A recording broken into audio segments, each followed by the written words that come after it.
We always hear about, whether or not the Liberal Party has a woman problem. And it's back again with Peter Dutton considering intervening in local branches to keep 2 female Libs in their seats. Both Anne Ruston's South Australian Senate spot and the recently promoted Melissa McIntosh, who represents the marginal seat of Lindsay, are facing challenges. Behind the scenes, you've got party figures that have been trying to stop moves to remove the 2 women. Dutton has come out in support of them, but if things don't go his way, he's reportedly considering anyway, having the federal branch of the party intervene in the states. Is it the job of Peter Dutton to be telling the individual branches, you must elect women to winnable positions? No, it is not. And I think everybody knows that. Look, this is patently unfair. We have the system for a reason. You effectively have to go back to pre-selection, and unless the party likes you and still wants you to be the candidate, you're not the candidate. And that's why it's very important to keep your local seats, your local branches, etc., happy throughout your term and not just play the political game in Canberra. You've got people at home who are members of your party who you're accountable to, and you're only in the position that you're in because they pre-selected you. What this is also is laziness, because if you don't have the numbers to win at a pre-selection, you haven't been branch stacking as hard as the other side, who has now got all their ducks in a row, have been waiting for this moment. But look, the more we see of this, the more it's going to create warranted bitterness and resentment, because there's a heck of a lot of talented guys and even other women that would like to put their hand up. And if in their eyes, and many times this is just a faction war as well, if in their eyes you've done your time, you've had your moment in the sun, we've got someone better in somebody's estimation, we'd like to see them have a leg up. That's it. That's democracy. One of the things that annoys me, Sam, about this discussion, does the Liberal Party have a woman problem? Does politics have a woman problem? Is we always talk about, OK, so we don't have enough women, so let's just go and shove some women, square peg, square hole, and just hope it goes for the best. Instead of talking about, well, why do women not want to go into politics? Because we're not just talking about they don't get pre-selected.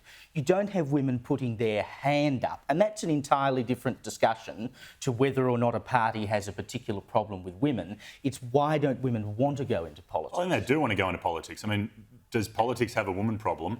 Not in the Labor Party, not federally, not state.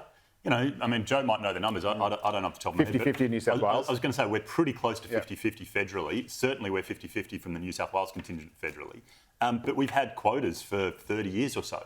And it started quite low and it built up and built up and built up. And that sends signals to the factional power brokers to go and develop the 20-year-old women for 10 years' time to be ready to go into a seat and develop a bunch of them. So, there is then a crop of women that can be picked from. Because, at the end of the day, factional power brokers want power.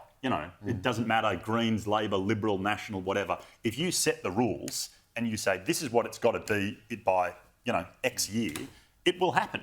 And, you're going to get some dud women. You're also going to get some great women. I look at some of the women on the front bench, probably never would have been there federally and certainly in state. Probably never would have been there if we didn't have quotas. Yeah, but is that not a bad thing? If you can't make it without the quotas, then you don't belong there. If you don't have that same that presupposes fight, that the men that beat them are better, and that's just wrong. Some of the guys that would have beaten them are complete duds too. I mean, if you distill it down to pure party democracy... war every time, Sam. That's all it is. Of course it does. But if you distill it down to pure democracy, then you're going to get just massive branch stacking. And again, we had that in the Labor Party back in the 80s and 90s, where you'd get busloads of people turn up. And they don't know where they are. They're like, I'm here for this meeting, and they hand over their thing and they sign their book. Taylor's old as time, and it still happens today. But this idea that, it's that women aren't standing for politics. They are standing. No. They're not in the same numbers that men are, but to say that just as many women should want to be in politics, I think that is a furphy. That's why quotas make absolutely no sense.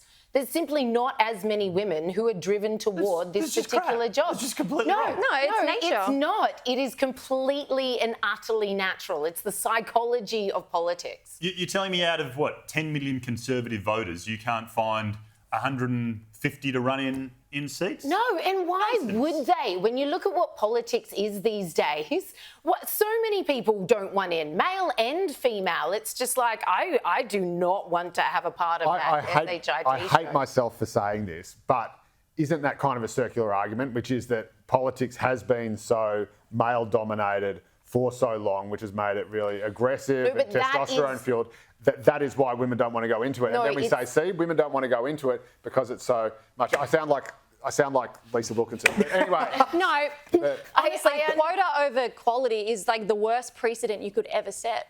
I literally served for nearly 12 years as a cop. I was probably the quota. Like, I'm being for real. And I saw the bad end of quota over quality.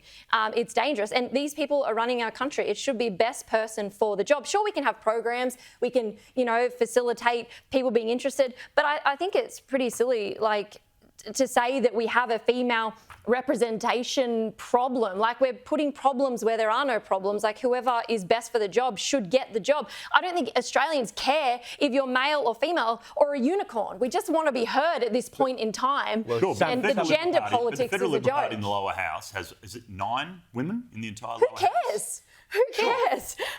And name all the women who want to be there that aren't there. You can't, and neither can I. Because who's to say, why is this expectation now put on women that you should want to be in politics? Well, I'm sorry. I've been part of the Lay Party very long time ago now. I've been part of the Liberal Lay Party, and it is male-dominated, but not because the males are nasty. It's simply because this kind of thing attracts less women. They're not half as interested. Same with pre-selections. They don't stand if they don't want to stand, and a lot of them who do stand are pushed into it by these power brokers that you're talking about, Sam, who simply want to use these women to further their own stores of power. It's got nothing to do with the women. You can't They're find now more than being 9 used women as in pawns. the entire. No, but it's not about finding women. Disingenuous. It's not about I did not finding say women, that. Sam. I'm just saying, if more wanted to be there, they would be there. I think I'm pretty this sure is... that I think that they're not there because the Liberal Party won't allow it, or it's so hard. They've got to be able to sell themselves to the branch in order to get elected in the first place. Exactly, So, and if they need that help, that much help to do so, they don't belong in politics because it's dog eat dog. And how many women have we seen leave that chamber in tears? But it's embarrassing. Someone should never have put them Why there. are we pretending that men and women are the same anyway? Why are we pretending? Well, fair We're not. I'm sorry, but we are very different creatures, and we're trying to pretend that we're the same. We are going to have different interests. We are going to pursue different things. Are there exceptions to that rule? Of course there are. But generally speaking, we live in this fantasy that everybody is exactly the same, and unless they're exactly the same, there's inequality. So this is actually It's about nonsense. underrepresentation of men in the fashion industry.